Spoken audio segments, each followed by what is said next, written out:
very default ကိုပြောင်းဘုံမလို့ IT မှာတုံးတဲ့ default လို့ပဲဒီတိုင်းသူ့ပုံမှန်နေနဲ့ထားတဲ့အနေထားလူတိုင်းကပုံမှန်နေနဲ့ထားတဲ့အနေထားကအဲ့ဒီအနေထားကအကောင်းဆုံးမဟုတ်ဘူးဒါဗုဒ္ဓမြတ်စွာဘုရားနဲ့ပဲနှစ်ပေါင်း2600ခရဲမိတ်ဒီနေ့ကတော့ဒီလိုစာအုပ်တွေပေါ့ The Science of Meditation လို့ထားနောက် Alter Trace တို့ဒီစာအုပ်တွေနောက် also the also handle of compassion sign ကရုဏာစိတ်ကံဆိုတဲ့စာအုပ်ပါသိပ္ပံပညာတွေရဲ့သူတွေနားတယ်သူတို့လည်းပဲဒီတိုင်းပြောဘုံရဲ့ဒီ four ကံပါတော့ဆို the threat နော် the threat ဆိုရင် threat ဆို unbearable threat ဆို unbearable ဘုံတို့က threat focus ပုံမှန်ဆိုရင် under ကိုပဲကျူးဆိုင် under ကိုကျူးဆိုင်တာညာဆိုင်မွေးဝချီတော့မယ်ဆိုင်မွေးတဲ့ဒီမှာစာချက်တဲ့စာလိုက်တဲ့ဆိုရင်under ဘာလို့ဆိုကြောက်ဆိုင်မွေးကြောက်ဒါမဟုတ်လည်းပဲကိုလိုချင်တဲ့လောက်အမှတ်မရမှာလိုချင်တဲ့ဒီ distinction တွေအငိုင်းနေရအဲ့ဒါတွေဟာ threat တွေပေါ့အဲ့ဒါကိုပဲကျောင်းသားကျောင်းသူတွေစိတ်ကအဲ့ထဲရောက်အဲ့ဒီထဲရောက်ရင်ကိုဟာပိုစိတ်ဖြစ်စီမှု stress တွေများအောင်လုပ်တာဒါဖြင့်အဲ့လိုမလုပ်ဘူးဆိုရင်ဘယ်လိုလုပ်ပြီးတော့စူးစမ်းခြင်းတဲ့စိတ်လုံးမှာရှိမှာတော့ motivation ပဲအနေယူမှာတော့ they're amazing ဒါကြောင့်ဒီနေရာမှာကိုဆွဲတင်မလို့ရှိတူတူတင်လို့အာတီရတင်ရလို့တင်မြည်စီတော့ရပါတယ်ဟုတ်ပြီအဲ့ဒါဆိုဘယ်လိုလုပ်မှာတော့ motivation ပဲအနေယူမှာတော့ motivation ပဲအနေယူမှာအဲ့ဒါဗုဒ္ဓမြတ်စွာဘုရားကအသုံးပြုတဲ့စကားလုံးတစ်လုံးကအတ္တဆိုတဲ့စကားလုံးတစ်အတ္တဆိုတာက self center ဖြစ်တာကိုပြောတယ် self center ဖြစ် self center ဘာပဲတွေ့တွေ့ကိုယ်ပဲတွေ့ဆယ်တန်းပါဖြစ်လို့မို့60ရချင်တော့ဆိုသူများတွေရတာငါလည်းရသူများမိဘတွေဂုံရှိတာငါရဲ့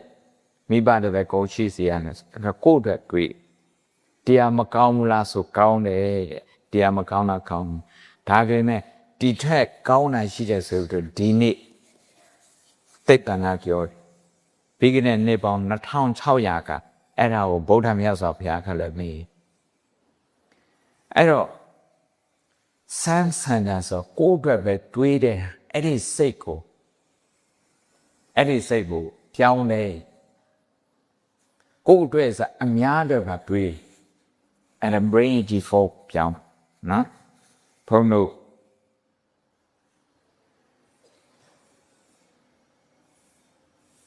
အများအတွက်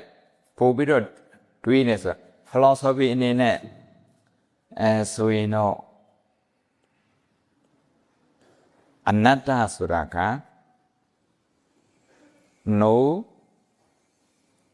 no self center no self center မဟုတ်ဘူးဒါပြန် self center မဟုတ်ဘူးဆိုတာဘာပြောတာတော့ဆိုဘာလို့သမီးတို့ရဲ့ဒီမှာကျောင်းဘေးပတ်ဝန်းကျင်မှာမျက်စိဖွင့်လို့ကြီးတိုင်းပြဿနာတွေ့အဲ့ဒါမှတော့ဒါဇန်နဝါရီလဆိုတော့တိတ်မိတီတို့နောက်လဆိုရင်နောက်လပေါ်နီးလဆိုရင်ပြီးဖို့အရန်ပူလာတစ်ပင်နေနေလို့ဒါကို အင်္ဂလိပ်လိုဘယ်လိုခေါ်တော့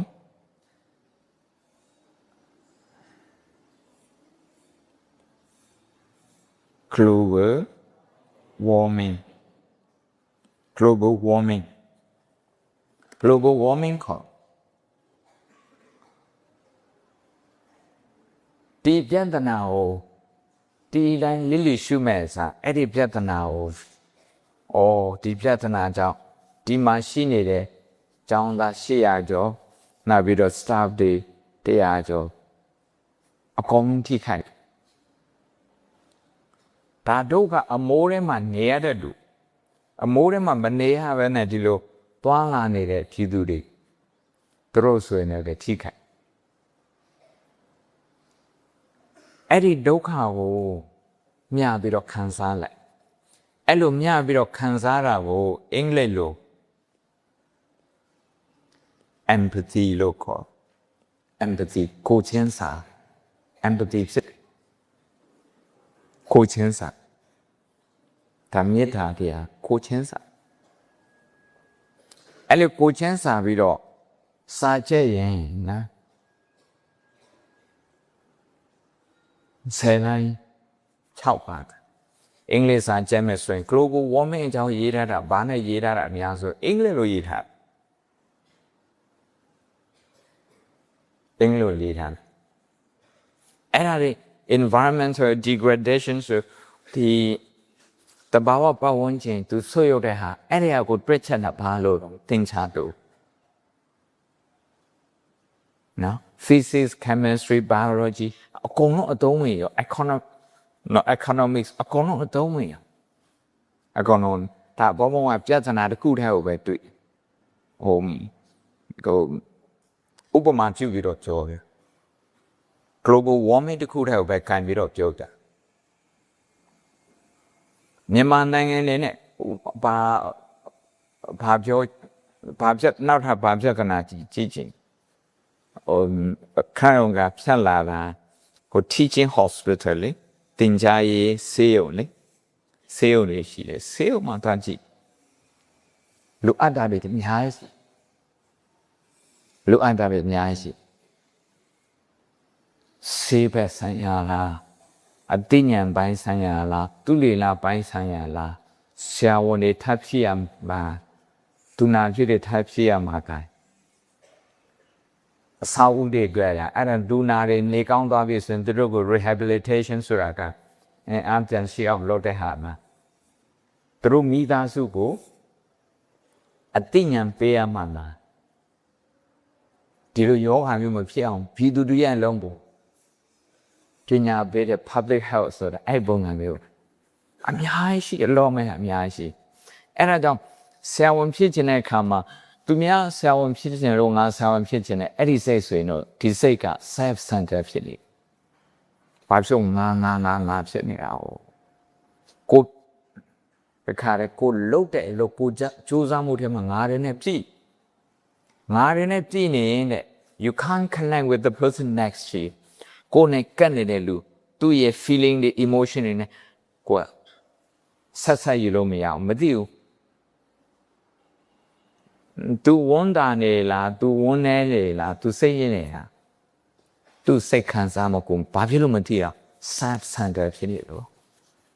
self center ဖြစ်နေအဲ့ဒီ brain default ကိုပြောင်းမယ်အဲ့ brain default ပြောင်းဒါကြောင့်အနတ္တဝါဒဆိုတာက self center နဲ့အိုင်လို့ဖို့တင်ရဒီအင်္ဂလိပ်စကားလိုမှတ်တာ self center self center ကိုယ့်ကိုပြန်ပြီးတော့ကြည့်တယ်အခုငါတွေးတဲ့ဟာ self center တဲ့ပြန်ဖြစ်နေတာတပည့်တွေကိုဘုံမောရတင်ပေးတယ်ကိုရင်လေးတွေကိုစွန့်စားတော့မယ်ဆိုရင်ခိုးဘက်ကမမီဘူးဆိုရင်ဒီဟင်းခွက်လေးတွေလမ်းပေးပါကိုဆုံးခွက်ဒီဆုံးဘက်ကခိုးဘက်ကမမီဘူးဆိုရင်လမ်းပေးပါ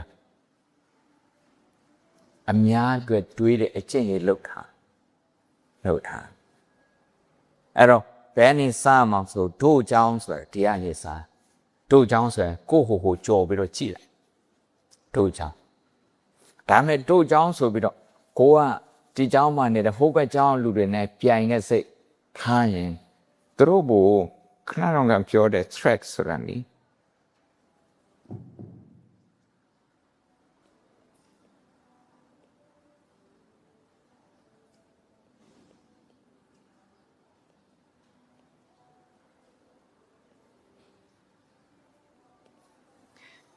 အချင်းချင်းပြိုင်ရင်တယောက်ကိုတယောက်အန်ဒရယ်လို့မြင်လားကြံပဲလို့မြင်အခုနေတော့ကတော့တိတ်မသိတာတည်းကြီးလာတဲ့ခါကျရင်အတန်းထဲမှာသားတို့နှစ်ယောက်ပြိုင်နေဆိုရင်အဲ့ဒီနှစ်ယောက်ဝင်ကြီးနှစ်ပါးဖြစ်လာဝင်ကြီးနှစ်ဦးပြိုင်ဖြစ်နေအဲ့ဒီဝင်ကြီးနှစ်ဦးကဦးကောင်းဆောင်ရင်မလုပ်တော့ညွန်ကြိုင်းမှုချုပ်နှစ်ယောက်ပြိုင်တို့ဖြစ်သွားရင်အဲ့ဒီညွန်ကြိုင်းမှုချုပ်နှစ်ယောက်ကလည်းပဲလက်တွဲဆောင်ရင်မလုပ်တော့အောင်မြင်တဲ့စီးပွားရေးသမားနှစ်ယောက်ဖြစ်သွားရင်အဲ့စီးပွားရေးသမားနှစ်ယောက်ကလည်းပဲတယောက်ကိုတယောက်ဖြည့်ဆည်းဖို့ကပ်ကြရချက်လုပ်ပဲအဲ့လိုပဲလုပ်ပြိုင်ဆိုင်တာဘာလို့သူများတွေကပြိုင်ဆိုင်ခိုင်းတာတော့ဆိုဒါတို့သမီးတို့စူးစမ်းခြင်းနဲ့ဆက်ရှိအောင်ဒါပေမဲ့ပြိုင်ဆိုင်အောင်ပြောတဲ့နေရာမှာဘာစိတ်လေးဝင်သွားဆိုမခံကျင်တဲ့စိတ်တွေဖြစ်သွားမခံကျင်တဲ့စိတ်ဆိုတာကအသေးချာကြည့်ရေတူမှာပဲအင်္ဂလိပ်စကားဘုံမ sorry ပဲနော်အင်္ဂလိပ်စကားကမတ်ကို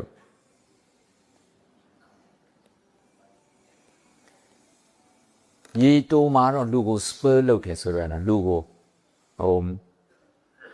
spur အမ်တော့မြန်မာလိုဘယ်လိုခေါ်တက်ကြွစိတ်တက်ကြွအောင်လုပ်ပြီရေရှည်မှာကြတော့အဲ့ဒီမခံရတဲ့စိတ်ဟာဒေါသအလုံးခဲချင်နေတယ်မာနအလုံးခဲချင်နေတယ်မခံရတဲ့စိတ်ကိုတခြားလူနဲ့အမြဲတမ်းနိုင်ရှင်နိုင်ရှင်တဲ့အခါမှာ results ကအနောက်တိုင်း psychology နဲ့ဆိုရင်နှစ်ခုပဲရှိတယ် Buddhist psychology ဗုဒ္ဓဘာသာစိတ်ပိုင်းပညာအနေနဲ့ဆိုရင်သုံးခုရှိအဲ့ဒါပါဆိုနှစ်ခုကကိုကတာတဲ့အခါမှာငါတာတယ်ဆိုတဲ့ superiority complex တာသူရဲ့မာနအဲ့မာနလေးကြံရတဲ့အဖတ်တယ်ကြံတယ်ကြာလာရင်အဲ့ဒီဟာတော့ brain default ဖြစ်သွားကိုကတာတဲ့လူမဟုတ်ဘူးတစ်ဖက်ကတာတဲ့လူအဲ့လိုဆိုရင်စိတ်ထဲမှာမခံကြည့်မခံတာစိတ် inferiority complex ဖြစ်ပါဟိုဘက်ကဘလောက်ပဲကောင်းလာလုံနေကိုယ့်ရဲ့စိတ်ထဲမှာမူရိတာမဖြစ်တယ်ပီတိမဖြစ်နဲ့သူကောင်းတာကိုလှုပ်တာကိုစိတ်ထဲမှာကြည့်ပြီးတော့စိတ်ထဲမှာမနစ်သိမ့်ဖို့ဆိုတာဒါကdestructive emotion အဖြတ်သဘောဆန်တဲ့ emotion ပါand အနောက်တိုင်း psychology နဲ့ဆို superiority complex နဲ့ inferiority complex အဲ့နှစ်ခုဗုဒ္ဓတရားတော်ကြတော့အဲ့ဒီနှစ်ခုအပြင်နောက်တစ်ခုရှိသေးတယ်ပြိုင်တဲ့အခါမှာဟာသူလည်းဒါရတယ်ငါလည်းဒါရတယ်သူလည်းဒါလို့ငါလည်းဒါလို့ဘာ view ဆိုင်ဆရာဘာ view ဆိုင်ဆရာလို့တော့ဆိုတဲ့ attitude လာတယ် I don't care attitude တဲ့အဲ့ဒါကြတော့ပါဠိလိုကြတော့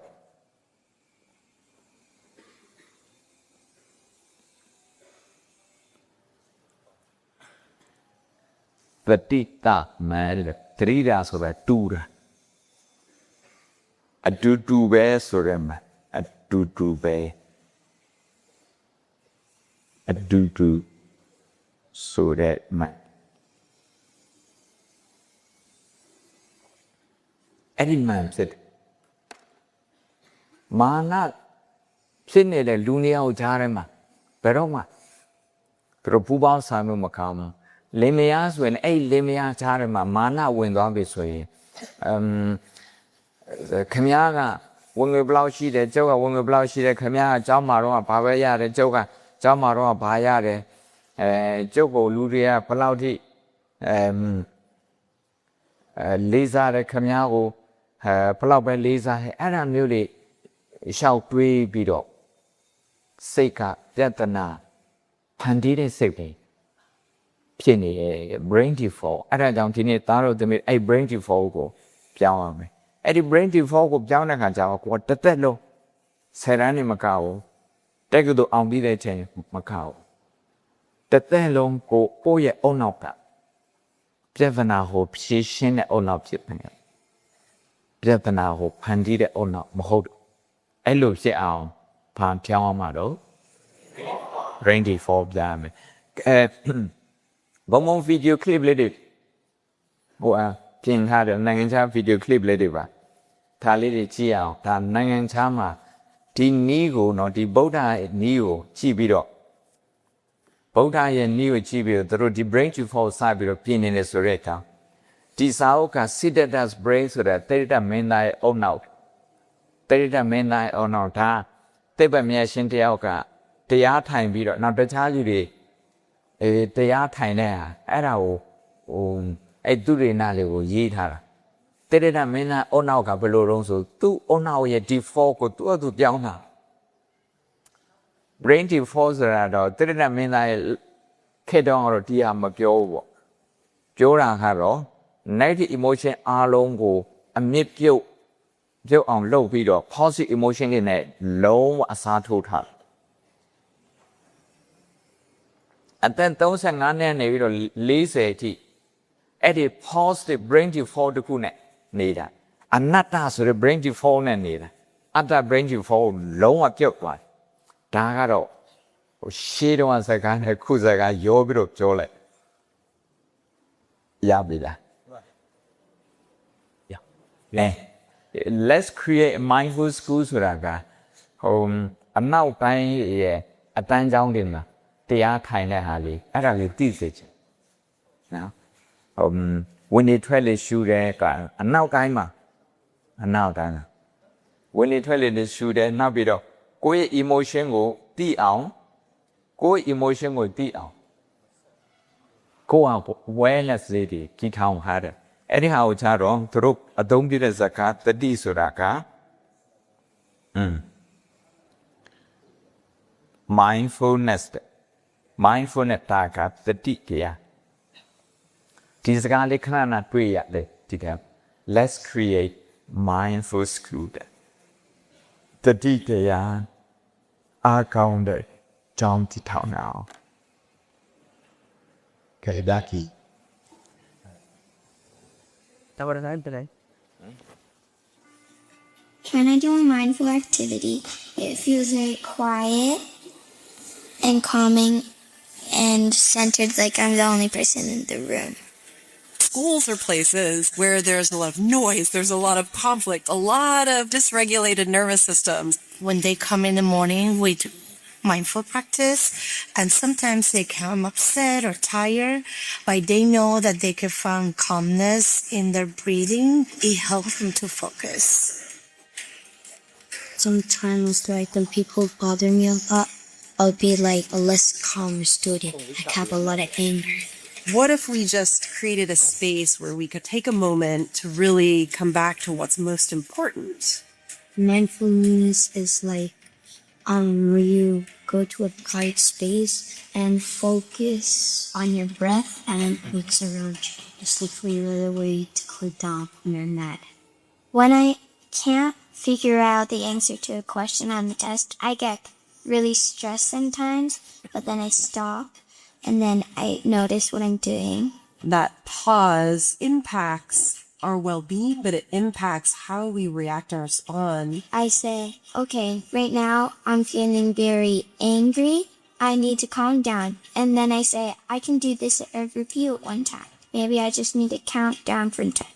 To move towards these 21st century skills, there's so many foundational pieces that help those things happen. While we're breathing in, breathing out, if our mind starts to wander to what you're thinking about other things, we suddenly realize when thinking, we can come right back.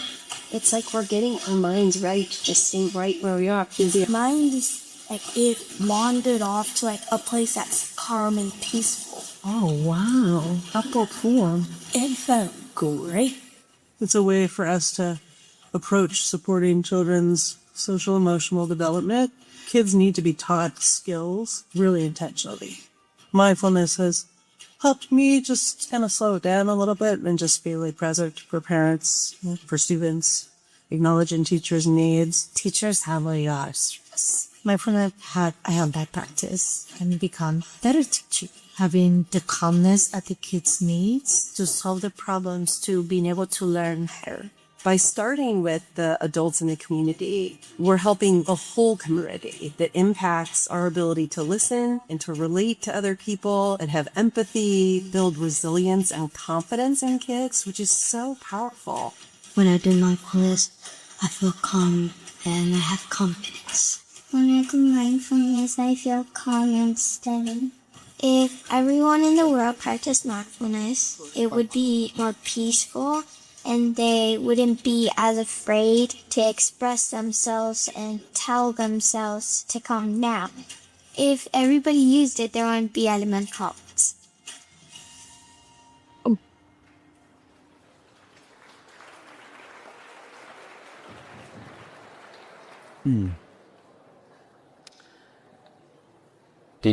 Die bouwen helemaal, die videoclip helemaal bij. En nee, zo na, kindergarten. Moet je weer. En die zo na nada. Die zie de videoclip de zie de. Uiteindelijk. Nou, tegen de uiteindelijk zie de. Nou, lang aan kon maar, rubberen zie. Nou, weer eind helemaal bij. Adaptief Eentje op ja. Ahmedဆိုတာသူကမွတ်စလင်လူမျိုးကျန်တဲ့လူတွေကခရိယန်လူမျိုးခရိယန်ဘာသာဝင်တွေပေါ့သူတို့တောင်မှဒီ mindfulness ဆိုတဲ့အခြေခံတတိပဋ္ဌာန်ကိုပြောတယ်တတိပဋ္ဌာန်အေးဟာဟိုလေ့ကျင့်ရင်အုံနောက်ရဲ့ brain default ကပြောင်းသွားတယ်အဲ့ဒါဘာတော့ဆိုသူတို့ပြောတယ်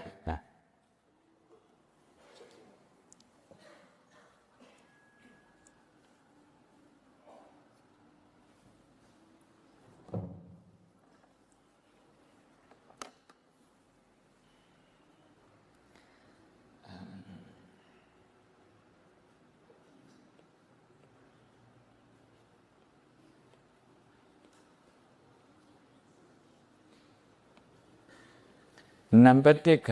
ကိုယ့်ရဲ့စိတ်ခံစားမှုကိုသိရစိတ်ထဲမှာကိုယ့် emotion ကိုသိရတခါတခါကိုယ့်ရဲ့စိတ်ထဲမှာ stress တွေများတဲ့ခါလေအဲ့ဒီ stress ကိုအဲ့စိတ်ထဲမှာရှိနေတဲ့ဖြစ်စီမှု stress ကသူထွက်ပေါက်ရှာတဲ့အခါမှာတခါတခါသူများကိုထိခိုက်စေအဲ့ဒါကိုသတိမထားဘူးဘာဖြစ်လို့ဆိုတော့ကိုယ့်ရဲ့ stress ကိုပုံမှန်သတိမထားဘူးဘာတွေလောက်တတ်တယ်အောင်ဆိုတခြားလူတွေကိုဟာတိုက်ကြီးတာတော့မဒီမန်းရင်လောက်တာတော့အဲ့ဒါမျိုးပဲဖြစ်တယ်ကိုကအဲ့ဒီလိုလောက်ခံရရင်ကိုယ်စိတ်ထဲမှာဘယ်လိုနေကြိုက်တာမကြိုက်တာကိုကမကြိုက်တာသူများတော့အခွင့်အရေးရတယ်ကိုဟာတိုက်ကြီးမှာကိုယ့်ရဲ့အသင်းကိုယ့်ရဲ့အဖွဲ့တွေနဲ့သူများတစ်ခုခုဥပမာလမ်းလျှောက်တာနည်းနည်းလေးလမ်းချော်တာနဲ့ဒါမှမဟုတ်ဆရာမေးတဲ့အခါဖြေမှန်တစ်ခုကိုပြောတဲ့အခါမှာမှားသွားတာတော့အဲ့ဒါမျိုးစိတ်ထဲမှာဟာတိုက်ကြီးချင်း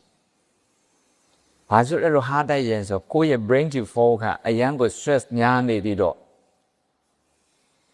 ကိုယ်နဲ့မတူတဲ့လူကိုယ်နဲ့အမြင်မတူတဲ့လူနော်ကိုမျောလင့်ထားတဲ့ပုံစံမျိုးနဲ့မနေတဲ့လူမပြောတဲ့ဘူးအဲ့ဒီလူကိုကအန်ဒရနေနဲ့မြင်တာ threat နေနဲ့မြင်အဲ့ဒါကြောင့်မို့လို့ဟာတိုက်ရဆိုတာသူ့ကို reject လုပ်တာ rejection လုပ် you are rejecting that person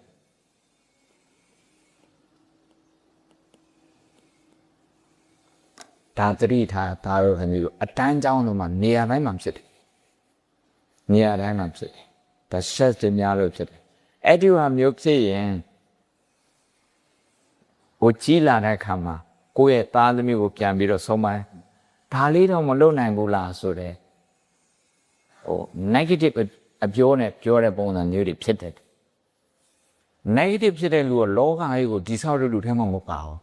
ဖြစ်စည်းတဲ့လူထဲမှာပဲပါကိုယ့်ရဲ့ emotion ခါရောအတွေးဉာဏ်ရော positive ဖြစ်တဲ့ပုဂ္ဂိုလ် positive thinking positive emotion ရှိတဲ့ပုဂ္ဂိုလ်ဟာမှာလောကကြီးကိုဒီဆောက်တဲ့ပုဂ္ဂိုလ်ပြုပြင်တဲ့ပုဂ္ဂိုလ်ဒါကြောင့်သားတို့မျိုးတို့ကဉာဏ်ကောင်းတဲ့ပုဂ္ဂိုလ်ဉာဏ်ကောင်းတဲ့ကလေးတွေဆိုတော့ဉာဏ်ကောင်းတဲ့ပုဂ္ဂိုလ်ဉာဏ်ကောင်းတဲ့ပုဂ္ဂိုလ်တိုင်းဒီဟာလေးကောင်းမှတ်တာဖုံဖုံနှစ်ခေါက် repeat လုပ်ဉာဏ်ကောင်းတဲ့ပုဂ္ဂိုလ်တိုင်းလောကကြီးကိုဒီဆောက်တဲ့ပုဂ္ဂိုလ်မဖြစ်နိုင်တချို့ကသူတို့ emotion တွေသူတို့အတွေးမြင်တွေက negative ဖြစ်တဲ့ခါကျတော့လောကကြီးကိုဖျက်ဆီးတဲ့ပုဂ္ဂိုလ်ဖြစ်သွားသူတို့အုံနောက်ကိုအသုံးပြုပြီးတော့ဖျက်ဆီးတဲ့ပုဂ္ဂိုလ်ဖြစ်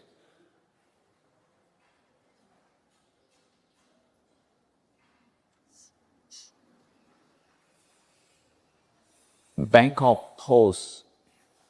သတင်းစာတွေမှာ online သတင်းတွေပါမနေ့ကထမြန်လေးရဘုံဘုံဖတ်ကြည့်ဘန်ကောက်မှာကျောင်းအုပ်တယ်ရွှေဆိုင်ကိုတနတ်နဲ့ဝင်ပြီးတော့တညဆိုင်တညခုထက်ရှိတယ်သူမိဘကလည်းပဲပညာတော်တဲ့လူတွေသူကလည်းပညာတော်တဲ့ပုဂ္ဂိုလ်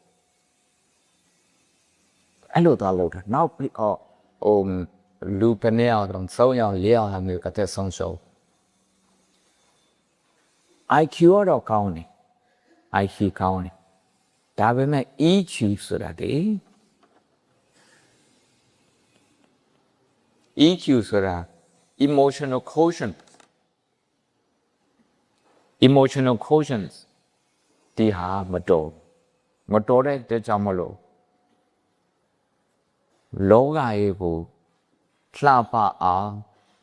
ငြိမ်းချမ်းအောင်တည်ဆောက်တဲ့ပုဂ္ဂိုလ်မဖြစ်ဒါကြောင့်ဉာဏ်လေးကောင်းတယ် IQ လည်းကောင်းတယ်တစ်ဘက်က EQ လည်းကောင်းဒီနေ့ဘောနာပြီးတော့ပြော EQ တောင်းပြောတယ် IQ တောင်းတော့ဒီမှာဆရာကြီးဆရာမကြီးအဓိကထားပြောနောက်ပြီးတော့နိုင်ငံခြားမှာအတန်းကျောင်းတွေမှာကျောင်းတက်ခါနေမှာ3မိနစ်ပဲအချိန်က3မိနစ်အင်္ဂလန်မှာကျောင်းပေါင်း400လောက်အဲ့ဒါလုံနေပြီ400ကျောင်းပေါင်း400သူတို့မနေ့ကျောင်းတက်ခါနေမှာကိုယ်အတန်းထဲမှာ3မိနစ်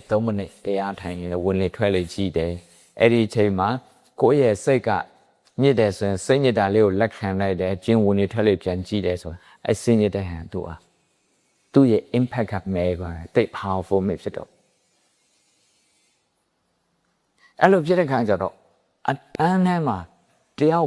ဥပမာဒီမှာတော့လုံးမထင်ပါဘူးစက်ကူလေးနေလို့ပြီးတော့တခါတည်းဟိုဘက်ဒီဘက်ပြစ်တာတွေသူများကိုအနောက်ဆက်ဖေးတာလေးစာသင်ခန်းတစ်ခုလုံးကလင်ကွင်းဖြစ်သွားဒီမှာတော့ဖြစ်မယ်မထင်ပါဘူးအဲ့ဒီလိုသူများကိုနောက်ဆက်တာလေ80%ကြာသွားခဲ့ misbehaving 80%ကြာအဲ့တို့အချင်းချင်းနောက်ဆက်တဲ့ဟာပဲအဲ့ဒါကြာအနောက်ဆက်ခိုင်းနေဆိုတာကလူတိုင်းအနောက်ဆက်ခိုင်းနေလူတိုင်းစိတ်ထိခိုက်တာကိုသူများကိုအလိုလိုနေစိတ်ထိခိုက်အောင်လုပ်တဲ့ပုဂ္ဂိုလ်ကလောကကြီးကိုဒီဆောက်တဲ့ပုဂ္ဂိုလ်လားဖြစ်စီတဲ့ပုဂ္ဂိုလ်တခါထပ်ပြပါအောင်ဒီဟာလေးဘုံပါစီလို့ဒါလေးပြောတာတော့ဆိုသားတို့သမီးတို့က potential တွေအများကြီးရှိတယ်နော်ဒီနိုင်ငံကိုဒီဆောက်တဲ့နေရာဒီကဘာကြီးကိုဒီဆောက်တဲ့နေရာပါစေခြင်းအဲ့လိုပါအောင်ဆိုရင်ဘယ်နေစားမှာတော့ you better start changing your brain default ကိုယ် default ကိုပြောင်းမယ် ဘုံအများကြီးမတောင်းဆိုနော်မနေ့ကို3မိနစ်လောက်လောက်ပါ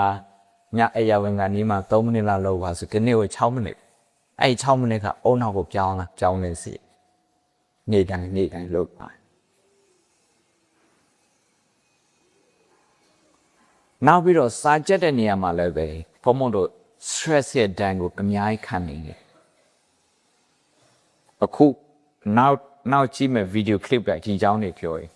ဒီနောက် video clip တခုထပ်ကြည့်ပြီးရင်တဲ့နောက် video clip တခုထပ်ပြီးတော့ကြည့်ရင်ကြည့်ရင်ဘုံနည်းနည်းလေးကြားထိုင်းနေနော်အပြောနဲ့ဆိုရင်ဘုံပြန်လာကုန်မေ့အခုမေ့အဲ့တော့လက်တွေ့လေးတော့လုံးမိုက်အဲ့ဒါကိုယ့်အဖို့3မိနစ်လုံးနိုင်အောင်ဆိုရင်ဘုံနဲ့ဆိုရင်6မိနစ်10မိနစ်အဲ့လိုဟာလေးတွေအဲ့လောက်ကြည့်တော့ခိုင်မှာအခု the science behind mindfulness ဆိုတာကဒီလိုတတိပဋ္ဌာန်လေ့ကျင့်တဲ့နေရာမှာသိပ္ပံပညာရဲ့သုံးသပ်ချက်အုံနောက်ဘယ်လိုပြောင်းလဲစေတယ် personality ဆိုတာကအမြဲတမ်းညှိညူနေတဲ့တယောက်အရန်ကိုပြောရွှင်တဲ့ personality ဖြစ်သွားတယ်ဘုံမလို့တနေ့မှာအတွေးတွေကဘယ်လောက်ဖြစ်တုံး9000လောက်ဖြစ်တယ်အဲ့9000ထဲမှာ98%ခိုင်နှုန်းကမနေ့အတိုင်းပဲဘာစားမယ်ဘာဝတ်မယ်ဘသူကိုလှောင်ပြောင်းမယ်အဲ့လိုမျိုးတွေပဲဖြစ်200ခိုင်နှုန်းပဲအစ်စ်တွေဖြစ်တယ်အဲ့ဒီ9000လောက်အတွေး9000လောက်ဖြစ်တဲ့အထဲမှာ80ခိုင်နှုန်းက negative ဘူးnegative အတွေး5ခုဖြစ်ရင်4ခုက negative ဖြစ်4နာရီတွေးရင်တနာရီပဲအကောင်းဖြစ်တယ်မဟုတ်9နာရီတွေးရင်တနာရီပဲအကောင်းဖြစ်တယ်ကျန်တဲ့4နာရီက negative ဖြစ်တဲ့ဟာဘသူကငါ့ကိုမကြိုက်ဘူးဘသူကငါ့ကိုပြိုင်တယ်ဘသူကငါ့ကိုမခံချင်အောင်လုပ်တယ်ဘာညာအဲ့ဒါမျိုးတွေရှောက်တွေးရဘသူကတော့ဖြင့်ငါတို့တော့မတော်ဘူးဘသူကတော့ဖြင့်ကြီးကျယ်တယ်အဲ့ဒါမျိုးတွေရှောက်တွေးအဲ့ဒီ negative အတွေးတွေသားတို့သမီးတို့ကောင်းတယ်များများဝင်ရင်အုံနောက်ပြက်သွားဘာပြက်သွားမှာတော့ဒီတခုတော့မှတ်ထားစေချင်ကြည့်ကြည့်မယ်နော်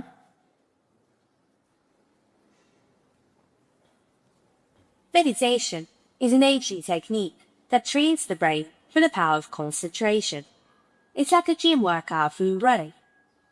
Archaeologists have found meditation to be 5,500 years old, while only 60 years ago, modern scientists began to study the brains of meditators. They discovered that meditation changes the structure of the brain, making it a lot more powerful. Long-term meditators are often able to develop superhuman abilities like the ability to speak hard in pressure situations such as exams and sport, more original and creative ideas, and excellent memory. An experiment showed that meditating monks were able to dry icy wet sheets in a cold temperature by controlling and raising your own body temperature with the power of the mind.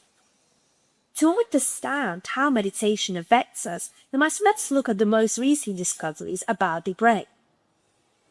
In the last 10 years, scientists have discovered that every time we think,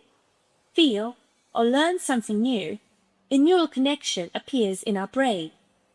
Those things that we repeat the most, like a habit, make these connections grow stronger and stronger. And over time, the connections that we don't use grow weaker and eventually disappear. This is why habits are automatic and we don't have to think before doing them. For example, because you crack to brushing your teeth every day, it seems a lot more effortless than washing your dishes after you have eaten, even though both tasks take about the same amount of time to complete. But if you stop brushing your teeth for a few days, it will also begin to seem like a more difficult task. Some neuroscientists have suggested that we don't choose most of our behavior. Instead, it is programmed by these neural connections in our brain. Think about the tip of an iceberg. which is the smallest part. This represents all the things that we can choose consciously, such as solving a maths problem. The larger part of the iceberg is all the unconscious thoughts and feelings, which cause most of our behavior, like reacting to arguments in the same way again and again, even if afterwards we know it was wrong. This happens because we are not aware that we are controlled by our conscious emotions. In this unconscious part of our mind, neural connections are strong, so most people don't think they can change how they act and react in situations. This automatic way of acting is what we call personality. That mostly is just those thoughts, emotions and habits that we had repeated the most growing up and continue to repeat on a daily basis. But this can all be changed. Our intelligence, skills and personality can all be developed through practice. We can literally train our brains to become cleverer, to learn a new talent, or to think differently in situations. So to change ourselves, we need to change our brains by creating new connections and practicing them until they become strong and automatic.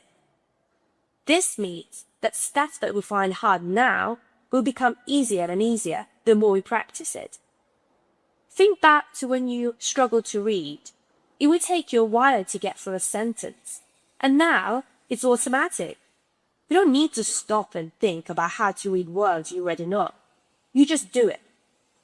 Amazingly, meditation practice helps us change all of those things by creating new connections in many different parts of the brain, literally making your brain larger in size.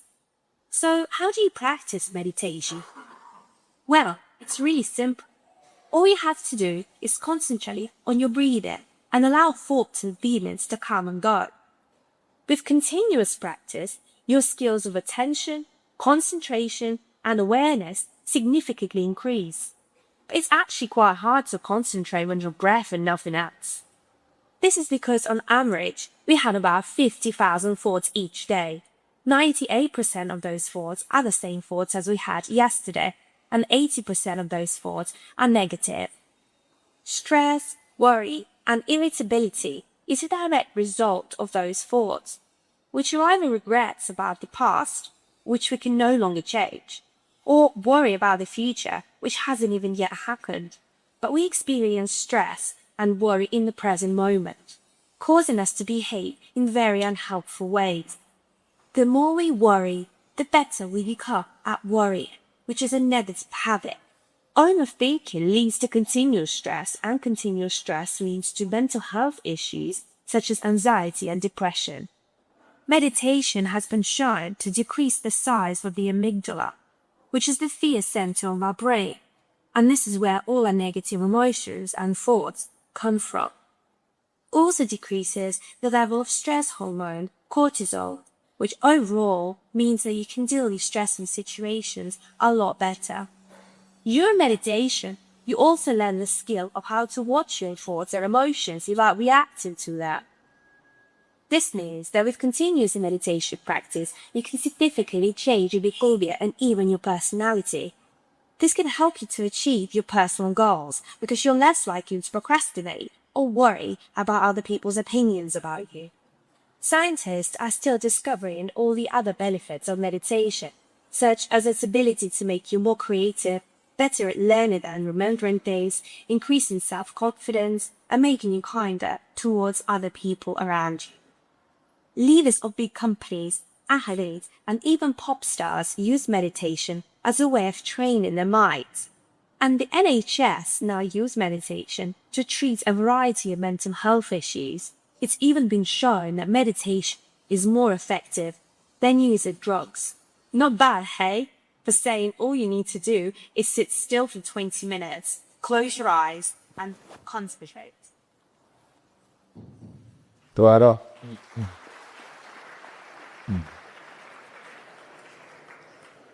တနေ့ကိုမိနစ်20တရားဟန်ခိုင်း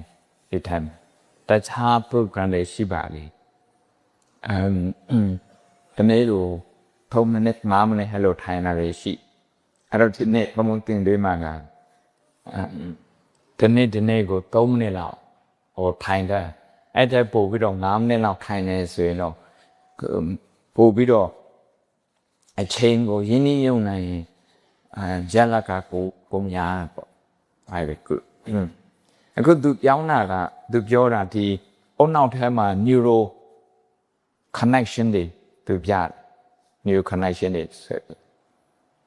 အဲ့ဒီ neuro connection တွေကတကယ်လို့negative ဖြစ်တဲ့အတွေ့ negative ဖြစ်တဲ့ emotion တွေမကောင်းတဲ့ emotion တွေကိုအတွက်ကိုနဲ့ပတ်သက်လို့ပဲဖြစ်ဖြစ်တခြားလူနဲ့ပတ်သက်လို့ပဲဖြစ်ဖြစ်မကောင်းတဲ့အတွေ့တွေးရင်လည်းအုံနောက်ထဲမှာအဲ့ဒီ negative neuro connection ပေါ်လာတယ် emotion ကအုံနောက်ကို dictate လုပ်တယ်အဘိဓမ္မာမှာကျတော့စိတ်တစရုပ်လို့ခေါ်တယ်စိတ်ကြောင့်ဖြစ်တဲ့ရုပ်စိတ်ထဲမှာဒေါသဖြစ်တဲ့ဆိုရင်အဲ့ဒီဒေါသဖြစ်တာဒီနောက်ကအုံနောက်အမိဂဒလာအုံနောက်အဲ့ဒီအုံနောက်မှာခံ neuro connection ချက်ချင်းပေါ်လာအဲ့ဒီဒေါသဖြစ်တဲ့လူကြောင့်ခဏစဉ်းစားရင်အဲ့ဒီ neuro connection ကထာဝရဖြစ်တာအယောင်အားကောင်းသွားတယ်ဒါကြောင့်ဘာမှမဟုတ်တာလေးနဲ့စိတ်တူတတ်တယ်အရင်ဆုံးကတော့တခြားအပြန်လူတွေကိုစိတ်တူတော့နောက်ပိုင်းကျတော့အပြန်လူနဲ့မတွေ့တော့ဘူးကိုယ်တငယ်ချင်းနဲ့ပဲတွေ့တယ်ကိုယ်တငယ်ချင်းနဲ့စိတ်တူတာကိုယ်တငယ်ချင်းနဲ့စိတ်မတူဘူးဆိုရင်တငယ်ချင်းမရှိတဲ့အခါအိမ်ပြန်သွားမိဘတွေနဲ့တည်းမိဘတွေနဲ့စိတ်တူအဲ့ဒါမျိုးတွေဖြစ်ဒါကိုယ်အပြစ်လည်းမဟုတ်ဘူးကိုယ်မိဘအပြစ်လည်းမဟုတ်ဘူးဒီထဲမှာကိုယ့်ရဲ့အုံနောက်ကိုတီဆောက်ထားတာ84ဖြစ်နေတယ်negative emotion default ဖြစ်နေအဲ့ဒီ default ကိုပြောင်းအောင်ဘယ်မှာသွားပြောင်းမှာတော့ emotion မှာပြောင်းအောင်မှာကဲမှာပြောင်းမှာတော့ emotion မှာပြောင်းအောင်မယ်ဒီမှာ negative emotion ဖြစ်နေတဲ့ဆိုအဲ့ negative emotion တွေကိုမြင်အောင်သိအောင်အချိန်မီသိအောင်လုပ်တဲ့လုပ်ငန်းကိုတတိပဋ္ဌာန်လုပ်ငန်းလို့ခေါ်တာတတိပဋ္ဌာန်လုပ်ငန်းဂျာဘူးနာဝရှိအောင်ဘာလေးစကားတော့စိတ်ဓာနုပဒနာလို့ခေါ်တယ်Now, mindfulness of thought and emotion.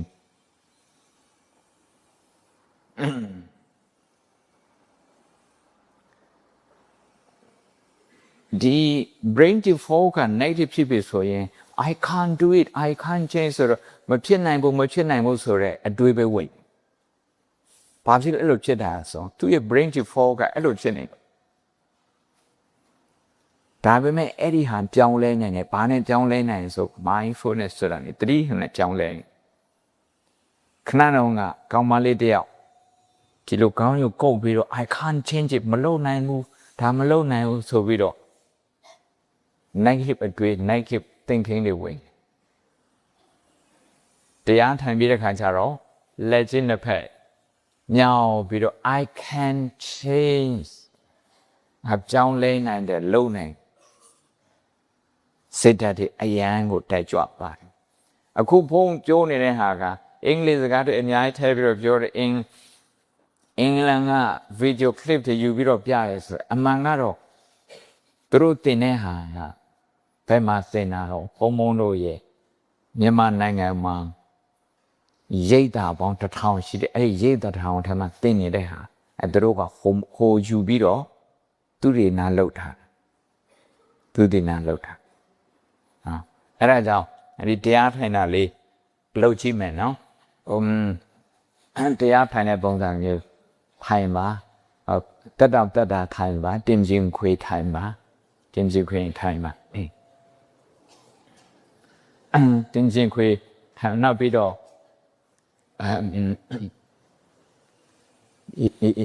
ကြောကိုလည်းပဲတက်အောင်ထားပါနော်ကြောတက်အောင်ထားပါဥခေါင်းကိုလည်းပဲတက်အောင်ထား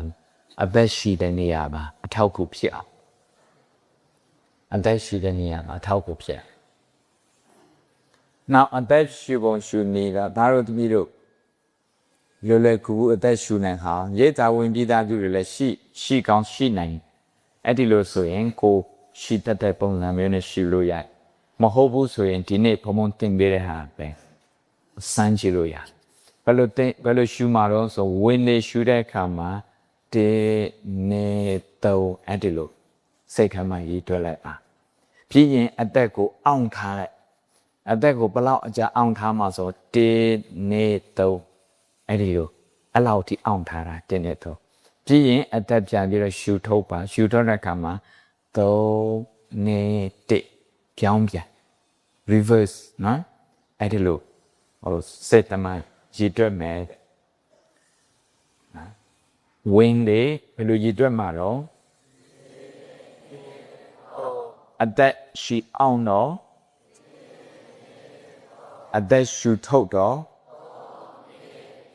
ဟုတ်ပြီအဲ့ဒီပုံစံတိုင်းဘုံမလို့ clear ထားဒီဝင်လေထွက်လေရှူရှိုင်းနေတဲ့အချိန်မှာအတွေးတွေပေါ်လာတယ်အဲ့ဒါလေးကိုမျောနေတာကိုယ့်ရဲ့အတွေးနဲ့ကိုပြန်ပြီးတော့ရံမဖြစ်နဲ့ရံမဖြစ်နဲ့ကိုယ့်ရဲ့အတွေးကိုလည်းကိုထွက်မပြေးနဲ့ချောင်းတာဝင်ကပြောတဲ့ fight and flight ဆိုတာအဲ့နှစ်ခုမလို့ fight ဆိုတာကကိုယ့်အတွေးနဲ့ကိုပြန်ရံစစ်တာ flight ဆိုတာကကိုယ့်အတွေးကိုကိုထွက်ပြေးတာအဲ့ဒီနှစ်ခုစလုံးကပြဿနာမျိုးဖြေရှင်းတာ emergency မှာသုံးတယ်နော်တေးရှင်ကြီးဖြစ်လာတဲ့အခါမှာရှိပြီးငါအင်အားတွေသုံးပြီးတော့ထွက်ပြေးတာတော့ပြန်ပြီးတော့ fight လုပ်တာတော့အဲ့ဒါမျိုးတွေလို့အခုထိုင်ပြီးတော့ဝင်လေထွက်လေရှူတဲ့အခါမှာအတွေးလေးဝင်လာတယ်ဒါကတေးရှင်ကြီးလားမဟုတ်ပါဘူးတေးရှင်ကြီးမဟုတ်တေးရှင်မဟုတ်တဲ့ခါကျတော့ fight and flight ဆိုတဲ့အဲ့ဒီ mechanism အဲ့ဒီ instrument အဲ့ဒီ kriya အဲ့ဒီနေသွားပြီးတော့မကုန်းမှနဲ့နော်ဘာပဲတောင်းရမှာတော့ဆိုတော့ recognition ဆိုတာလေအတိမပြုတာအလိုအလျောက်အတွေးပေါ်နေပြီပေါ်ထိုး thinking လို့ခေါ်တယ်အလိုလျောက်အတွေးပေါ်နေပြီသူ့ကိုသွားပြီးအတိမပြုတာအဲ့ဒါပဲ acceptance ဆိုကိုရိတ်ကာမှာကြတော့တရားမှတ်တယ်လို့ခေါ်တယ်အတွေးပေါ်ရင်ပေါ်လာတဲ့အတွေးကိုမှတ်လိုက်ပါအဲ့လိုအင်္ဂလိပ်လိုကြတော့အဲ့ဒီအတွေးကို accept လုပ်ပါ accept လုပ် fight and flight မလုပ်နဲ့အဲ့ဒီအတွေးကိုလက်ခံလိုက်အဲ့ဒီအတွေးလက်ခံအတွေးတစ်ခုတစ်ခုက10မိနစ်ခွဲပဲကြာတယ်တဲ့စက္ကန့်60ပဲကြာသူ့ဟာသူဒီတိုင်းထိုင်းနော်ဥမာသူ့ကိုတတိလေးနဲ့လက်ခံပြီးတော့သူ့ကိုဒေါသနဲ့လည်းသွားပြီးတော့ဘာလို့ပေါ်လာမှာဆိုပြီးသွားပြီးတော့ရံမဖြစ်ဘူးမကြိုက်တဲ့စိတ်လည်းသွားပြီးတော့မဖြစ်ဘူးမကြိုက်ဘူးဆိုတာဒါလည်းသွားရံဖြစ်တာမကြိုက်တဲ့စိတ်နဲ့ထွက်ပြေးတယ်ဆိုတာဒါလည်းပဲဒေါသသူ့ကိုဒေါသမထွက်ဘူးဆိုရင်အဲ့ဒီအတွေးက10မိနစ်ခွဲအဲ့ပဲကြာတယ်စက္ကန့်ဘယ်လောက်တော့စက္ကန့်60ပဲစက္ကန့်60ပြင်သူ့အတူသွားကိုယ့်ရဲ့အုံနောက် default ကိုသူကမထိခိုက်စေဒါကြောင့်အတွေးတွေပေါ်လာတယ်ဆိုရင်အဲ့ဒီအတွေးကိုအလိုလျောက်အတွေးပေါ်နေတဲ့ auto thinking အဲ့ဒီအလိုလျောက်အတွေးပေါ်နေတဲ့ဆိုပြီးတော့2ကြိမ်3ကြိမ်သူ့ကိုလက်ခံလိုက်ပြီးရင်ဝင်လေထွက်လေစီစံတာစိတ်ထဲမှာ stress တွေဖြစ်နေစေအော်ဒီမှာ stress ဖြစ်နေတယ် stress ဖြစ်နေဟဲ့ stress ဖြစ်နေပါအဲ့ stress တွေမှာငါမထက်နဲ့နော်ငါထက် stress ဆန်တယ်ဖြစ်တော့ stress ဖြစ်နေတယ်ဆိုပြီးတော့2ကြိမ်3ကြိမ်လက်ခံလိုက် accept ပြီးရင်ဝင်နေထွက်လေစီပြန်တာဝင်နေထွက်လေချာ stress ဖြစ်တဲ့အခါမှာခန္ဓာကိုယ်က fat သားတွေ muscle တွေသူကတောင့်တင်းနေတတ်တယ်တောင့်တင်းနေဆို muscle တွေတောင့်တင်းနေတယ်အဲ့ဒါကို attention ပေးပါဟိုထဲမှာတွေ့ရ video clip ထဲမှာတွေ့တဲ့ attention အဲ့လိုပေးတယ်လီဖုန်းလေးနဲ့အချိန်လေး6မိနစ်လောက်လုပ်ပြီး6မိနစ်6မိနစ်ကဲစမယ်တရားစာပြီးတော့ထိုင်ပဲ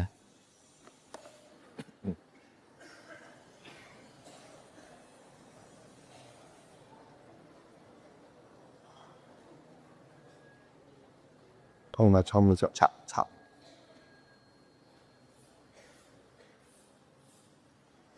ဝင်လေကိုချမ်းချမ်းနာရှူရှိုက်ပါခါတန်းနဲ့ပို့ပြီးတော့အားဆိုင်ပါချမ်းချမ်းနာလေးရှူရှိုက်ပါမ slow and gentle breathing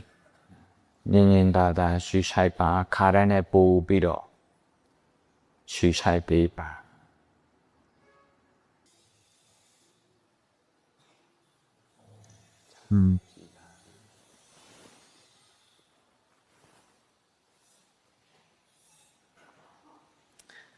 စက်နာကကြည့်ကြည့်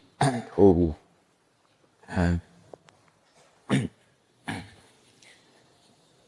စောဖန်မှန်ထားတဲ့ကလေးအချိန်ရရင်ဗီဒီယိုကလစ်တော့ခုပြမလို့ဒီနေ့ခုနဲ့လည်းပဲ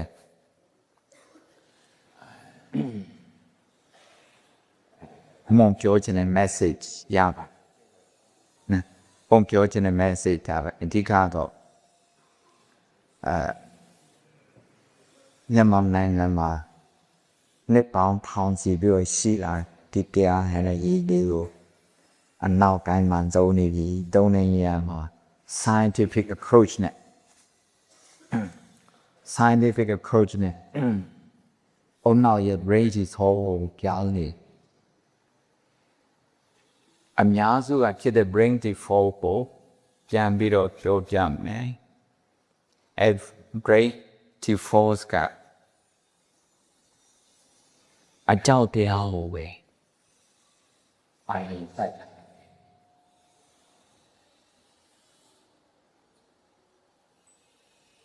အများစုတော့အဲပုံမှန်လို့ကျင့်အဲ့ဒါကိုဗုဒ္ဓတရားတော်ဒါကြီးကပုံမှန်မှန်ဘူးဒေါသအခြေခံတဲ့စိတ်ဘာလို့ပြောရင်တော့ဒေါသမူလစိတ်ဒေါသမူလစိတ်ဒေါသအခြေခံတဲ့စိတ်ဖြစ်ဒါရအုံးမလူသားတွေရဲ့စွမ်းရည်ကကြီးချက်အများကြီးဟုတ်အများကြီးပို့တန်းဒါဖြင့်အဲ့လိုဖြစ်အောင်ဆိုရင်ဘယ်လိုလုပ်ရမှာလို့ဒီအင်္ဂလိပ်စကားလေးရတော့ဒီ like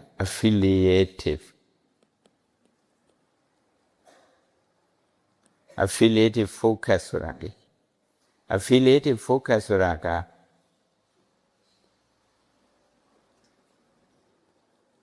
ကရုဏာစိတ်ကိုပြောတာကရုဏာ affiliative ဖြစ်တယ်ဆိုတာက connected ဖြစ်တယ်ကိုပြော connection ရှိပဋ္ဌာန်းဒီတယောက်ကအလောင်းပြောင်းခိုင်းတဲ့အချိန်မှာမကြိုက်ဘူးဆိုရင်အဲ့မကြိုက်တဲ့စိတ်ကိုကိုယ်က connected ရှိတယ်။အော်ဒီအဲ့ဒါမကောင်းအဲ့ကိုကိုချင်းစားဆက်လို့ကို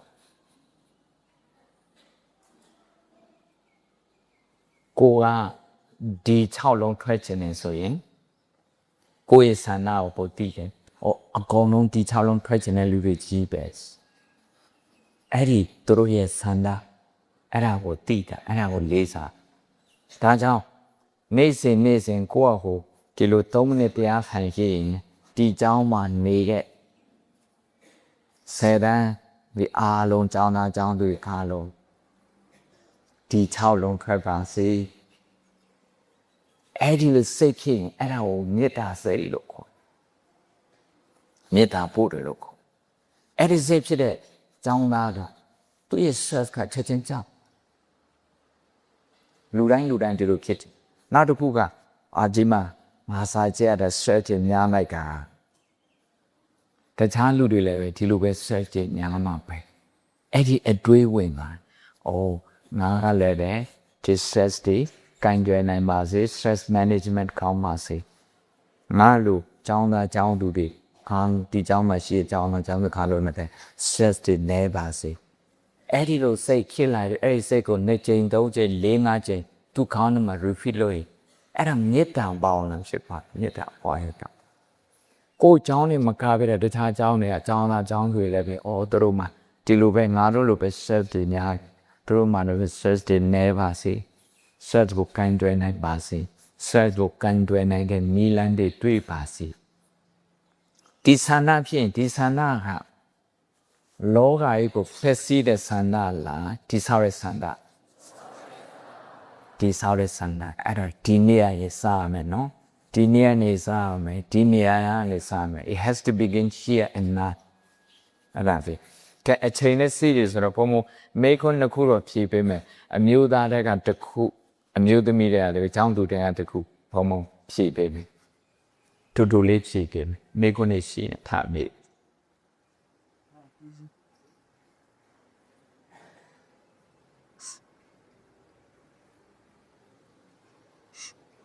မိုက်ခရိုဖုန်းဒီဝိ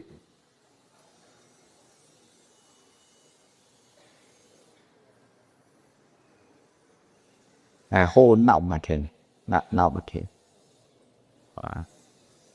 လက်ခေါင်းနဲ့မေခုမေးချင်းတဲ့ကန်မီရလက်ခေါင်းပုံနှစ်ခုပဲချိန်မှာနော်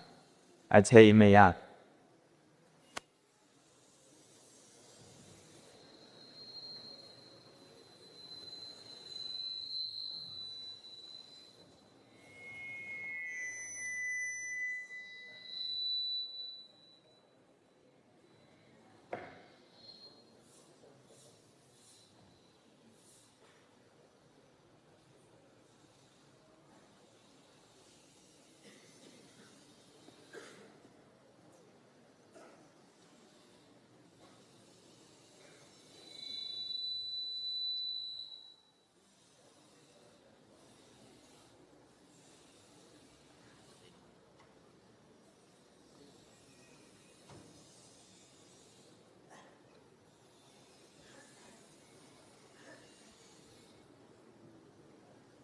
ပြန်လာမေးပါမေး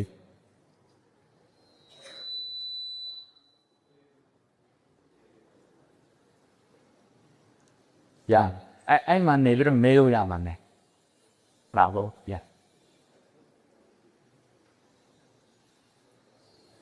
မိုက်ပကွန် ¿Cómo se puede útil? Ella tuvo así. Vía vale ese. Ay, ¿cuál es el psicológico bien similar? Ay, cosmología, hay muchos psicológicos, pero yo ya va a decir.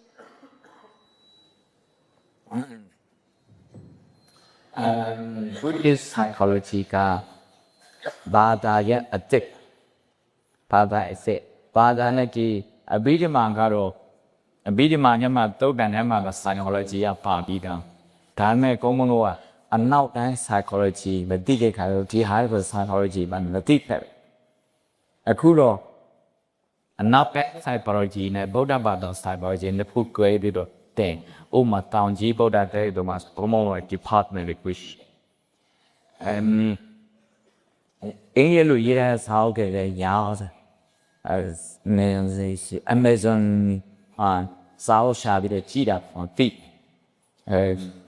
စာအုပ်တွေတွေ့ဒီ YouTube တို့ Wikipedia တို့သူတို့လည်းရှိတယ် lecture တွေချိုးရှိအဲ့နာတော့မလွယ်ဘူးဒီကနေပြီးတော့နားလည်ရင်တော့အနောက်တိုင်း psychology နဲ့ဗုဒ္ဓဘာသာ psychology ဒီကွာကအဒူတာကတော့စိတ်ကို focus လုပ်တယ်မတူတာကြတော့အနောက်တိုင်း psychology က narrative ဆိုတာလေ narrative ဆိုတာ story ကိုအဓိကထားပြီးတော့သူstory ကိုအသုံးပြုပြီးတော့လူတရားကိုစိတ်ထားမှုပြုပြင်တောင်းလေ narrative ဒီယူကဘာတွေလုပ်ခဲ့တယ်ဘာတွေတွေ့ကြုံခဲ့တယ်ဘယ်သူပဲတွေ့ခဲ့တယ်အဲ့ဒီဟာကိုပြန်တွေးတဲ့အခါမှာmake sense ဆိုတာက तू အဲ့ဒီဟာကိုနားလဲ it doesn't make sense လို့ပြောရင်အင်္ဂလိပ်စကားကအတိတ်ပဲမရှိဘူးနားမလည်လို့ပြောအဲ့ဒါကြောင့်တွေးကြုံခဲ့တဲ့အတွေ့အကြုံအားလုံးကိုအဲ့ဒီ narrative ကိုပြန်အသုံးပြုပြီးတော့အတိတ်ပဲရှောက်လို့ဗုဒ္ဓတရားတော်ချတော့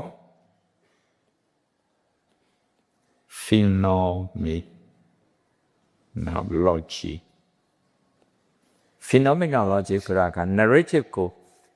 ကနေစပြီး narrative ကိုကြော်ပြီးတော့ဒီထဲမှာ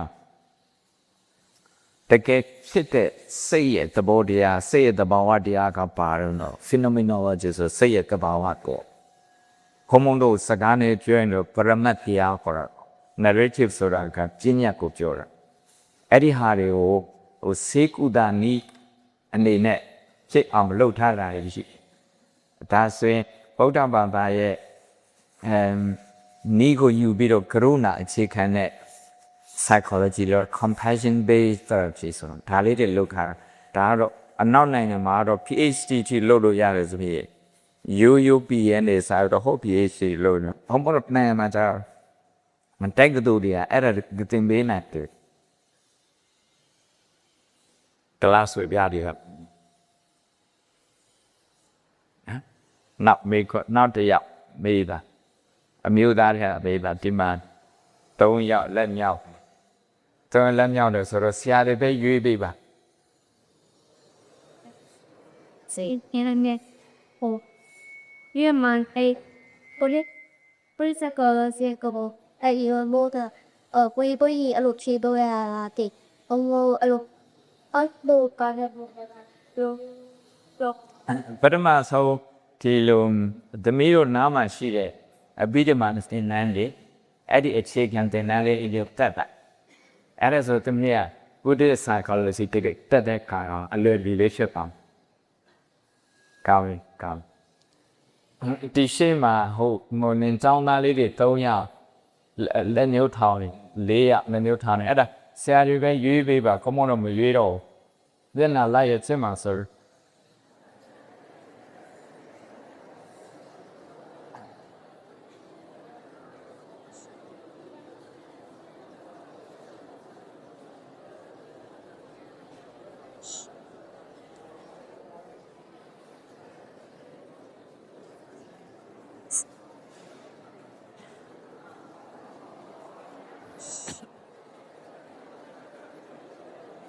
多了，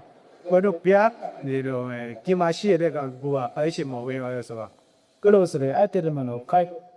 一度來嘅，一等人一啲人咯，solution 過啦嘛，係嘛？ ဟုတ်ကောင်းဆိုင်အဲ့ဒီ6နှစ်တွင်းမှာဒါကအဲ့ဒီစက်တနာဒေါက်တာ5လို့ရဲလေဒီအသက်ဝင်မြရှင်တွေကပြောတယ်နောက်ကအမိဂလာဆိုရအနောက်ပဲလုပ်ခဲ့အဲ့ဒီအနောက်ဖြစ်ရင်အဲ့ဒီအနောက်က active ဖြစ်ရင်အတွေးရဲ့အကုန်ပိတ်